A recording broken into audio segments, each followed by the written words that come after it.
Hello and welcome to the Undercut podcast. We are back for a mini episode where we're just going to round up some of the post 2022 season news. I am one of your hosts, Thiemo, and I am joined, as always, by my now sober co host, Jesse Billington, and my sober, but we don't need to make as much of a big deal out of it, other co host, Ellie-May. How are you both this evening? Feeling a lot better now than I did feel on Sunday morning. I'll give you that much. For context, we hosted a pub quiz over the weekend. It went very well. Everyone enjoyed themselves. I enjoyed myself. Best spoken of as a little too much, I think, is the most PG way of putting that. Kids ask your parents, parents you probably know. Kids, you're listening to this? Ellie-May, how are you? I'm good, thank you. Good, I good. behaved myself, so I was tired, but fine in the morning. That makes two of us anyway, but we shall move swiftly on from that because we're just going to get straight into the news, which the breaking but first bit of not really surprising news that we've got to cover that has probably been out for a little while, but we might as well talk about it. Daniel Ricciardo has definitely super duper joined Red Bull for 2023 as their third driver. Initial, he says in quotation marks, reactions. For some reason, I'm incredibly excited by it because I'm like, he's going home, but it's like he is as a reserve driver, and I need to think I need to keep reminding myself that it's a third driver role. But I'm like, nah, he's back in Red Bull. This is where I wanted him for I wanted him back at Red Bull for so long because I think they were just his elite days. Um, so I hope that we get to see him at least in a couple of free practice sessions or something. I'd imagine that if they have got him back into Red Bull, it's not gonna be in maybe your usual sort of reserve role. Maybe he has a bit more. No, he was saying on Beyond the Grid that it's kind of more commercial side of it, and he can do as much or as little as he wants, kind of thing. He's very much tailored to his schedule, and so he can go off and do some life things and make sure that if he wants to be in F1 in 2024, he's set for it. He was saying he was a bit burnt out by everything, so just wants to take a year and just go over everything and apparently go on a mini motorbike across Route 66 across America, which will take ages if he tries it on one of those small things, but it's a classic Daniel Ricciardo thing to do. But just means that, yeah, he thinks he'll go to Australia as the first race, and then after that, doesn't really know, but it's still being hammered out. But again, it's as much or as little as he wants. And if Red Bull Civil War happens after Brazil, then maybe we see him back in a car more permanently sooner than anyone might think. I think credit where it's due. If you are a Red Bull driver, okay, they may not get sometimes the best treatment being in the Red Bull team itself, but they seem to kind of look after them. I know, sort of if you think, yes, they ousted both Gasly and Albon, but they made sure that they very much almost remained in Formula One. And even though Danny Rick left them, they're kind of like, we would still like you back. It's not like they've completely ousted him. It's still kind of, I don't know, in It's the some ways, understanding X. yeah, there's still some love there. Very much so. Yeah, it's an interesting one, I think, especially if things start to go a bit pear-shaped with Perez. Danny Rick might be in for an interesting 2024, that's to say the least. But I think definitely, given how he's spoken, not necessarily against McLaren, but about his personal circumstance after McLaren, he needs a break, he needs a rest, he needs some time off just to rebuild himself. I think the most interesting thing was he was struggling to even keep any weight on, was losing things like muscle mass during his time at McLaren due to just the stress levels of trying to perform.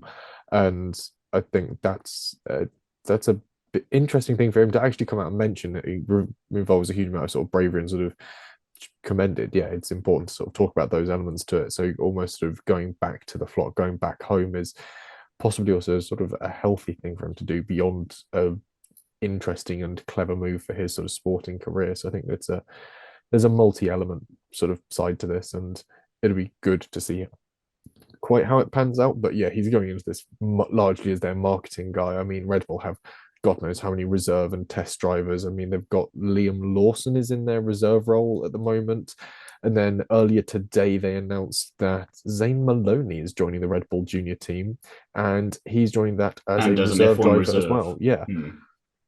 Which is impressive because that's jumping into an F1 reserve role from F3. He's F3, then had Abu Dhabi in F2, and is now F1 reserve, which shows that they are really going Buzz Lightyear style on this in terms of Infinity and Beyond with him, in terms of just getting him straight in there as quickly as possible. And again, if you're any one of the other 53,000 Red Bull juniors, you're going to be quite pissed at that, I imagine. I mean, when you say 53,000 in... I'm rounding up.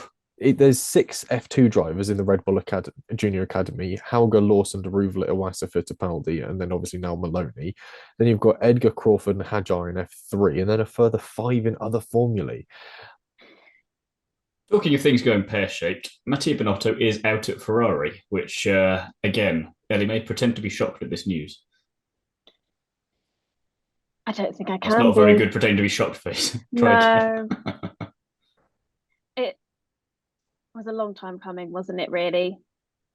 Apparently they were trying to get rid of him as early as last year as well, and they'd approached people interesting like Christian Horner in place him, but had obviously made no progress there, and hence why they were stuck with him for this year, which speaks volumes to the confidence they had in him going into the year where they could actually fight for a championship, and then obviously then get proven correct in their doubt in him. But you just got to think, if you're Luca de Montezemolo, you're probably having a little sip of something right now, is thinking, yeah, bet you missed me now.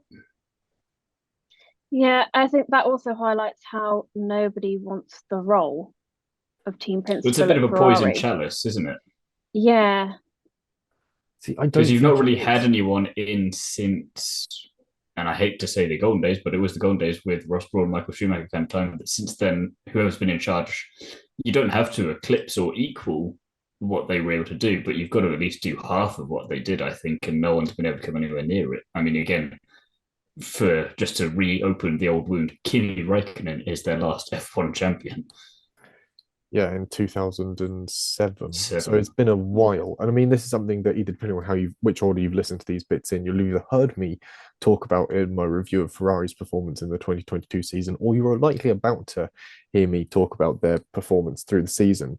But I do think it's worth making a case for Maurizio Arrivabene. He's not done too badly, and in his role as Ferrari team principal, when he was in the role, he put up a good fight against Mercedes at a time when Mercedes were truly dominant, and they had 2 world championship drivers in the car. And I will admit, I completely forgot about him for 5 minutes though. Yeah, I mean, I think the 2 strong examples of Ferrari's team leaders of the previous years gone by, Arrivabene and Jean Todt, are the 2 sort of the ones that spring to mind. There was, I can't remember who it was. He was in the gap between Arrivabene and Todt, but he wasn't great. But I'll get into it in either an episode you would listen to or an episode you're about to listen to, because it's interesting. But it's, to a certain extent, it's a poison chalice, but you've got to go into it with the right mindset and the right approach to be able to conduct a team that is so intrinsically one nation and so intrinsically embodies the actions and management style of one nation. You can't go in and try and fight that. You have to go in with something that matches that sort of work pattern, I feel. But something I want to say on top of that is that Gunter Steiner was saying recently about having that consistency in a team, and because he's getting questioned over driver changes and all this kind of thing. And I think it applies to team principals as well. You've seen him there at the start with Haas, and again with Toto and Christian, you've seen them for donkey's years in their respective roles. And you just wonder, okay, yeah, Mattia didn't work, but does that mean you give up on him, or do you give him, like, how the next person to come in has to do such a brilliant job of it straight out the box? So there's that extra added pressure on top of that, especially when you've got a car now that you know can perform. It's just about handling these big calls correctly. So then, say, fast forward 12 months and Ferrari don't win either title again, does that person then get fired immediately? How long do you keep going for that? Or do you just try and make that consistency and give Mattia a bit more of a go there? Because you keep, every time you get rid of someone in a key role like that, you are essentially going back to zero, because you have to reestablish how to best communicate, how to best work with that person across a load of different fields. And if they don't get on with that pretty quickly, then the results will obviously not come with that, unless you've got all your other problems sorted, which as your Ferrari, having the team principal that's not the best is not your only issue there. So I wonder on that one. I will say, as my final retort to that piece, look at Alpine's performance this year. They've had new sporting directors, team principals through this year, and it's doable, they have pulled out a fantastic performance. And again, I think that is down to management and an appreciation of how that team works. And that's a team that's spread out between Enstone and just outside Paris in France. You've got a team that's working across borders. Enstone just outside Paris in France. Enstone and just outside Paris in France. I should just clarify for the audio. Whereas Ferrari is based purely within Italy. It's based purely working with Italian engineers. It is all based within the realms of one very self-confined area. Renault Alpine is being done across a spectra of locations and across borders with essentially a multinational team, but they're able to pull together off a very small budget compared to what Ferrari run with.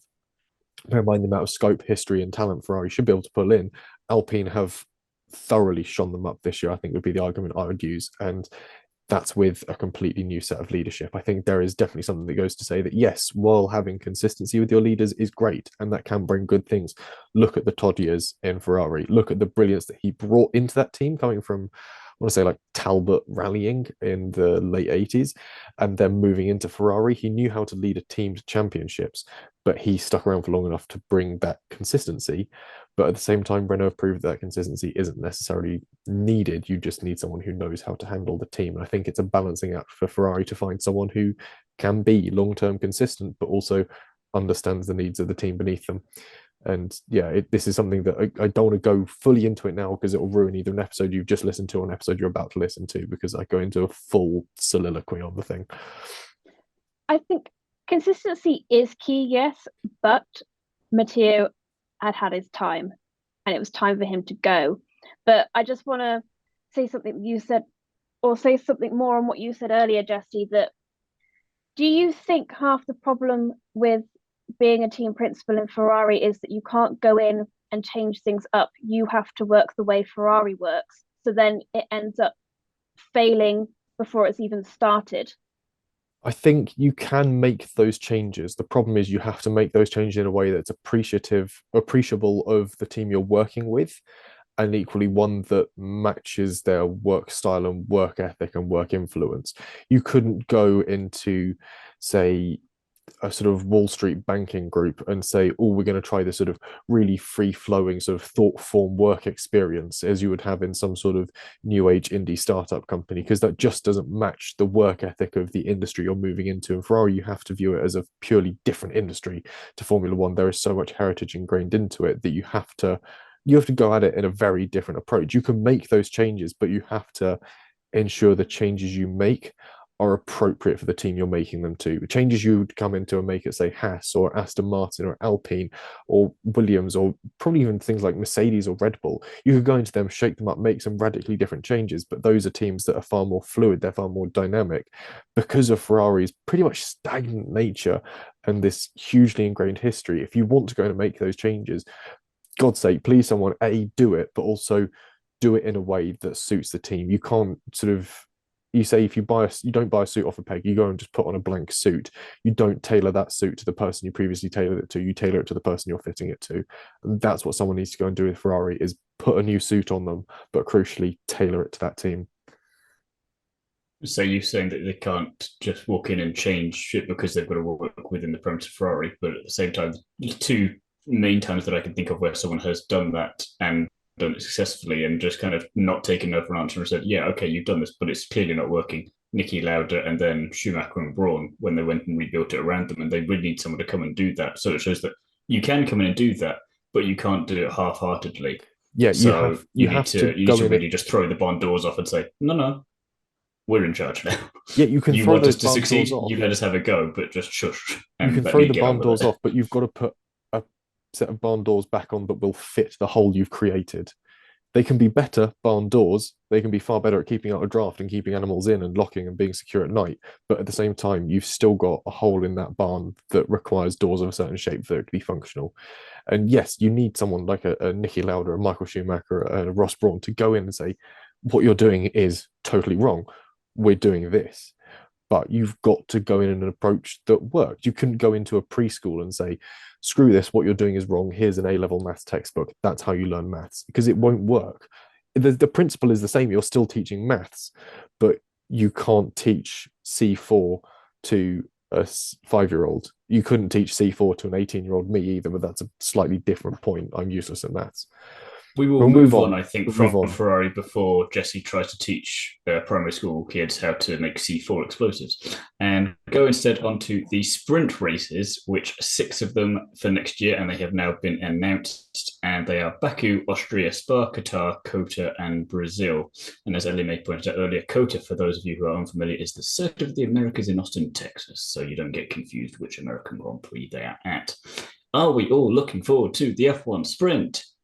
No. If you've seen my Twitter earlier today, you will have clearly seen that. I think my general impression is largely ambivalence. I think it all comes with the one factor of you need a slightly chaotic qualifying for a sprint to be interesting, but then all of a sudden the start of your Grand Prix is no longer interesting because the sprint did the interesting bit. So you just end up with a really long phase of dull until tires start falling off, and then you go into pit stop phases and the race becomes interesting. The only thing I can say for it in the save for it is that Brazil both times has proven okay. It had an interesting qualifying this year, but last year didn't need it as much. And no, last year you had Hamilton out of position, storming through the grid, made up 15 overtakes in just but that wasn't the only thing going on in the sprint. So there was other stuff in that one. So it was the most interesting of the three. It was still not like it would have been as good without Lewis. It comes with a key footnote, I think is the thing. It was still a good thing, and I think Qatar is the only other one, and only because we had an interesting Grand Prix there last year is my only basis for this, where it could be interesting. And Baku, just because we know what opening laps of Grand Prix have been like there for most previous Grand Prix, and if there's more points available, which there are now, that could get quite messy. Maybe not intentionally so, but it is Baku, and the drivers don't often have a choice in how chaotic it gets. Yeah, as I say, Baku, I think out of them all, Baku isn't one I'm most interested to watch, mainly because I think it's quite risky having one there. Austria... That's probably why they've done it. Yeah, Austria, I think, is interesting. I mean, I quite liked the Austrian sprint this year. I think it provided quite good entertainment. Spa, we said this earlier on, it's such a long track that you're not going to have many laps. What's the point? Qatar, meh. Kota, meh. Brazil has provided quite good entertainment.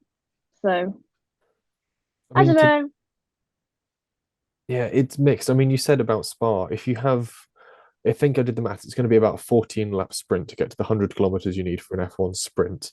If you have to have a safety car pulled out at any time, that's at least one out lap under the safety car. The safety car then has to do a second lap before it comes in. So you're doing at least 2 laps behind a safety car.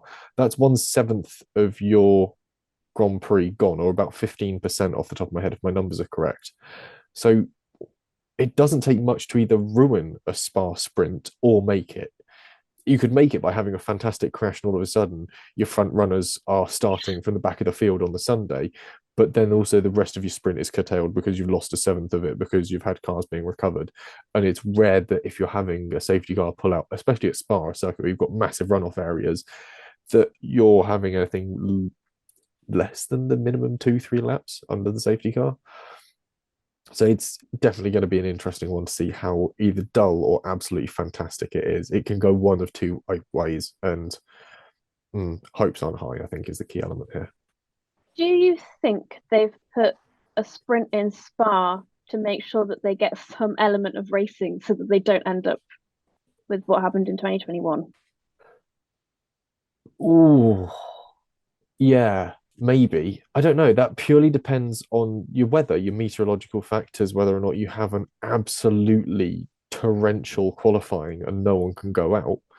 But then surely if it's so wet, you wouldn't have the sprint, or if you did, you'd have the sprint entirely behind the safety car, or you would do the sprint to a certain distance behind the safety car and the whole thing happens again. I don't know.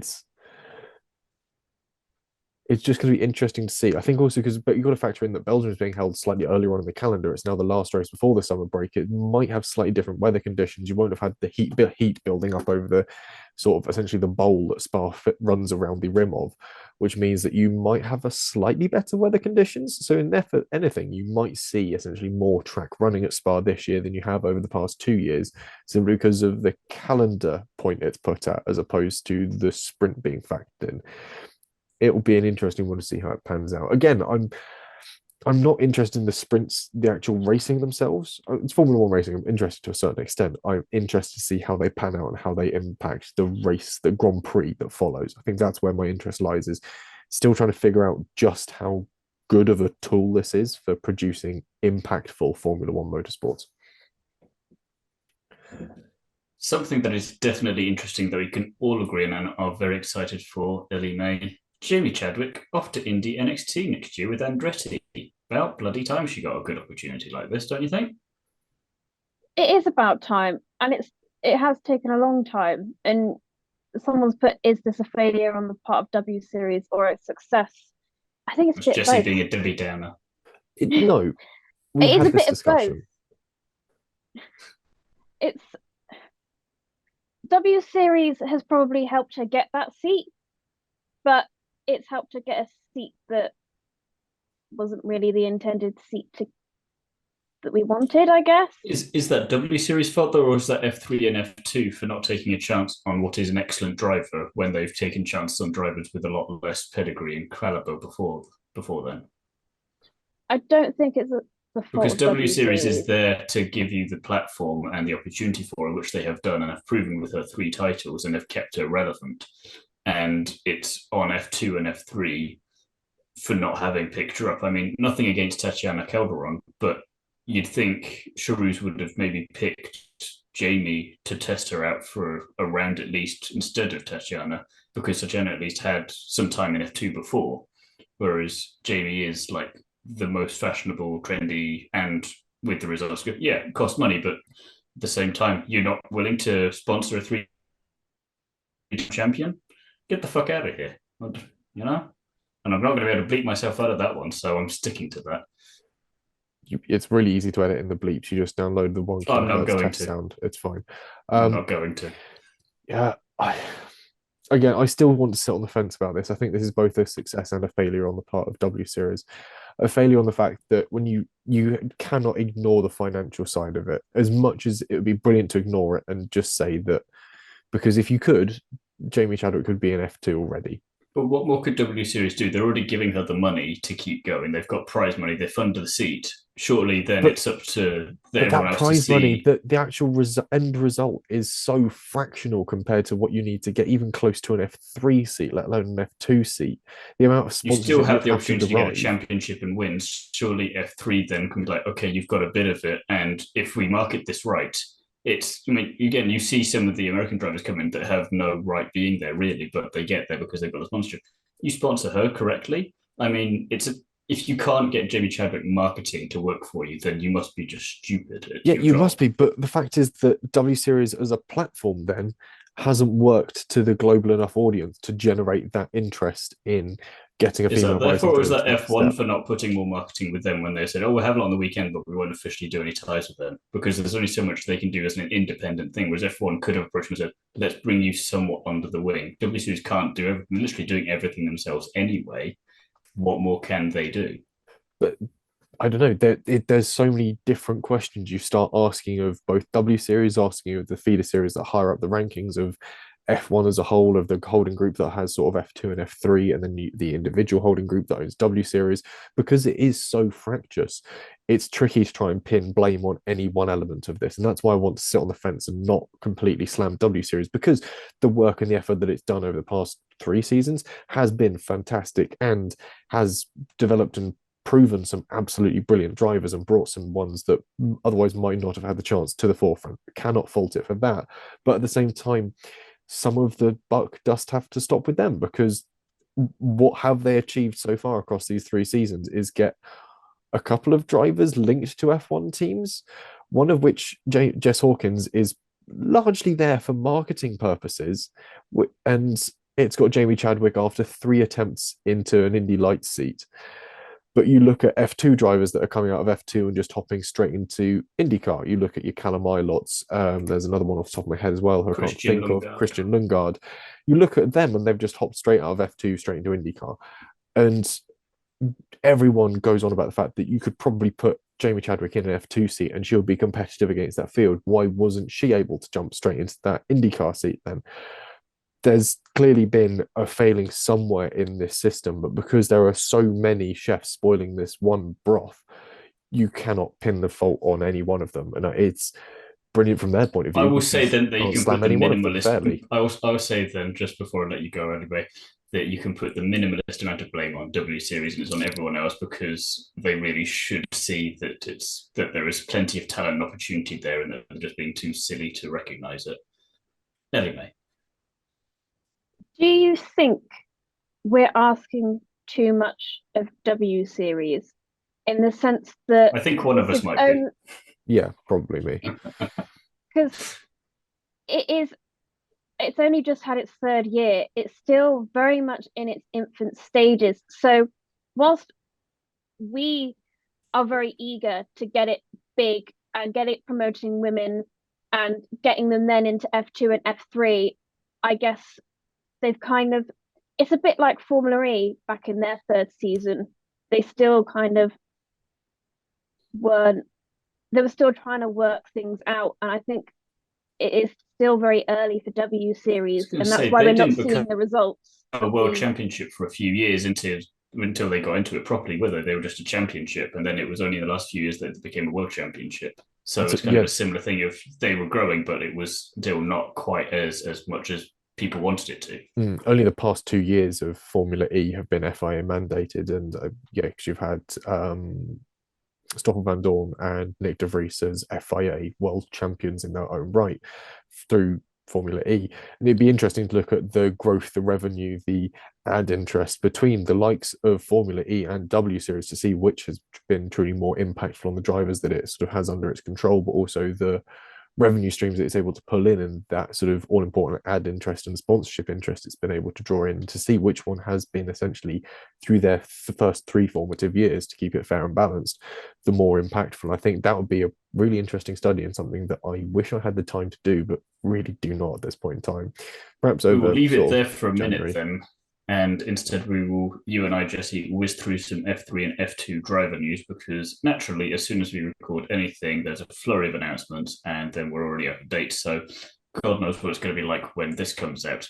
But F3-wise, we've got Mary Boyer joining MP Motorsport. So there'll be a new driver for next year. Zach O'Sullivan's going to Prema. Christian Mansell's going over to Campos. Oliver Goeth and Leonardo Fornaroli, if I'm not butchering that completely, are going to Trident. Is there anyone there that is particularly exciting you the most? Sullivan, Mansell and Goeth, they're into 2nd seasons now in Formula 3. I think Fornaroli and Boyer as the rookies off this announcement list at least are going to be the interesting ones. Again, we keep speaking of how sort of ferocious the F3 field is going to be at the top end of it. We've got a lot of drivers that really looking to stamp their name on the season and move on to F2. It's Zach O'Sullivan, the only one listening to my advice on the F3 podcast and taking another year to really hone his craft, while everyone else seems to just be throwing the spaghetti at the wall and hoping for the best. Yeah, throwing their spaghetti at the wall of Formula 2 and just sort of jumping at it and hoping they can cling on. I think, Sullivan is going to possibly look like a big hero coming out of a season at Prema. Again, not a terrible team, especially through Formula 3. And he's going to look like a bit of a hero if he gets to the front of the field and is able to run away with things early on and stamp dominance on it, causing others to have to try and fight it. And that's where things can very fast unwind in the frenetic world of Formula 3. Too many fuzz there.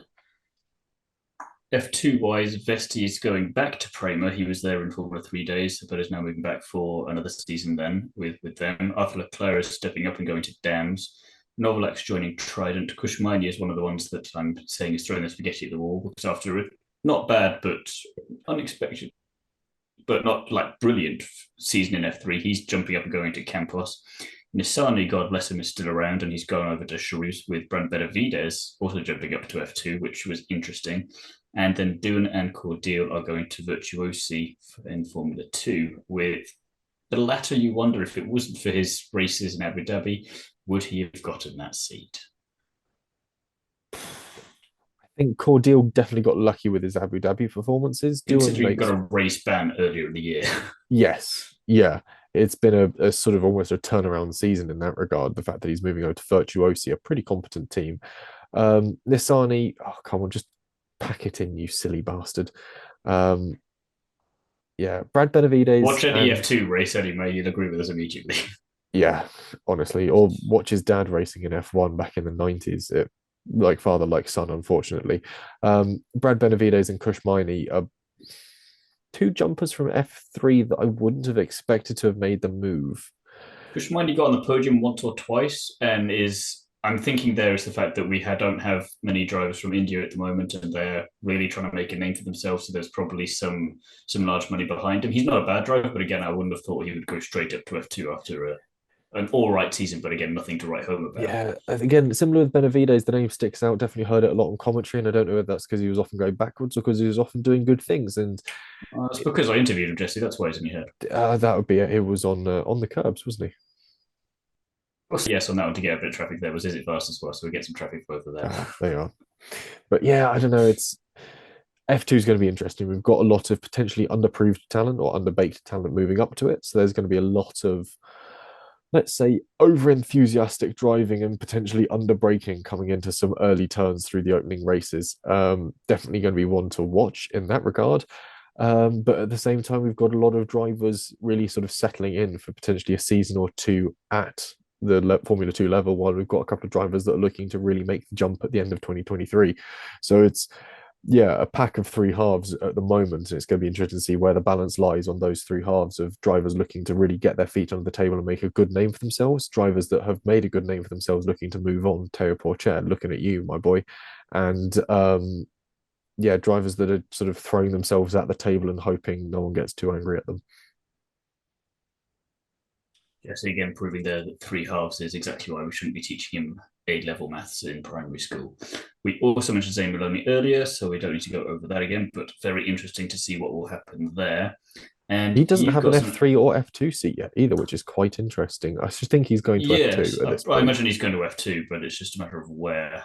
He's from Barbados, isn't he? I heard that about the place. It's it's not a well-known fact, but people will start to learn that more and more these days. You've got some news out of Aston Martin, though. I do. This comes from the Autosport British Racing Driver Club Young Driver of the Year Awards, sponsored or in large part by Aston Martin. And Luke Browning, who I think is a British Formula 3 driver or GB3 driver, won this year's Young Driver Award. He was up against Ollie Behrman and Jamie Chadwick, of all people. And Browning came out on top. He's had a fairly decent performance in GB3 this year, from what I can recall. And as a result, he's won £200,000, a test in an Aston Martin F1 car, and full membership, paid up membership to the BRDC, as well as an Arai helmet. Remind me again, what's the prize money for W Series? It's at least $500,000, if not more. So I think it's about $500,000. So he's won damn near half the W Series prize pot just in one lump sum there, which is someone who's looking to probably make the move from GB3 to Formula 3 sometime within the next season is quite a handy sum of money to have in your back pocket, especially if you aren't having to shell out. To be fair, Aston Martin's a small brand though, so they can only afford £200,000, bless them. Very small brand. If they can only afford £200,000 for a competition, it's unlikely they'll be able to give us £160,000 in sponsorship to travel the world and report on to Formula One. But we'll wait and see if that comes. You leave Ellie-May and I to worry about that. We'll use our collective wisdom to make that happen. I have my ways. And then finally, the sad news from the other day: Patrick Dembay has died. That's not a good way of saying that.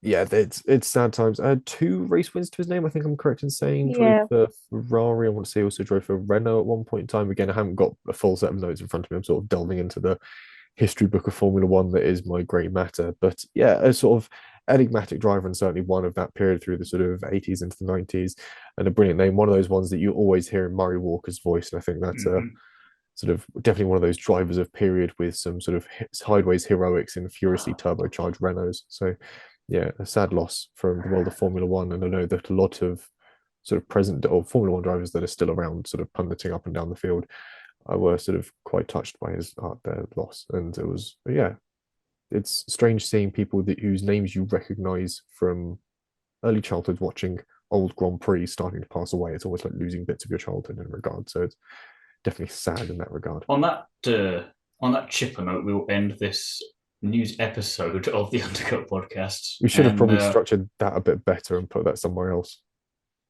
But we didn't, so we're just going to do that, I think, and just tell everyone to watch out for our season review episode, which will be a lot more cheerful. Hopefully, towards the end, we'll find out. Hopefully, we'll try not to do anything bad on that one. But yeah, so I'm not sure. Ferrari a second. Ellie-May there with the ray of sunshine of hope at the end as well, there to reassure us all. So we can start with her. Where can we find you in the meantime if we want to? Oh God. I don't know. Hibernating is going to be -5. So, I mean, for some people, that's probably warm. For me, that's freezing cold. So I'm finding just somewhere to hide and stay away from the cold for a very long time.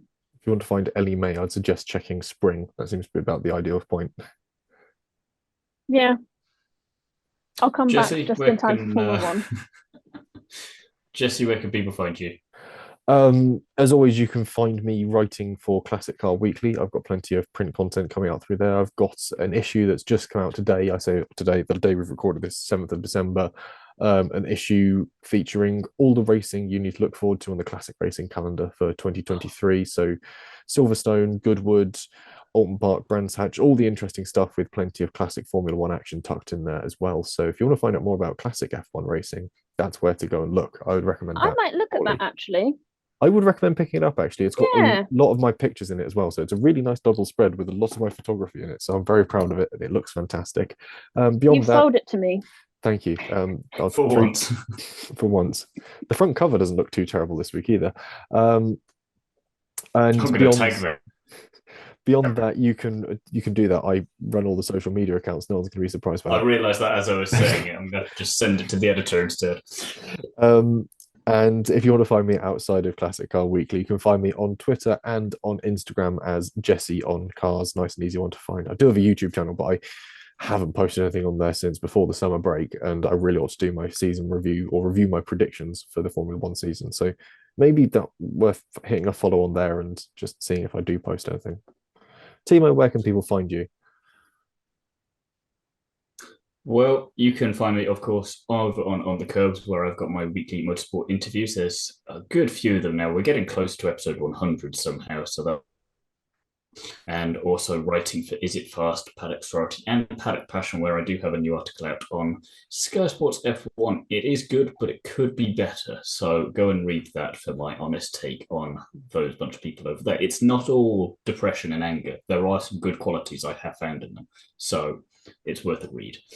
But in the meantime, that'll be it from all of us. And as we said, look out for our F1's 2022 season review episode that'll be out in the not too distant future. And in the meantime, thank you very much for listening. Goodbye.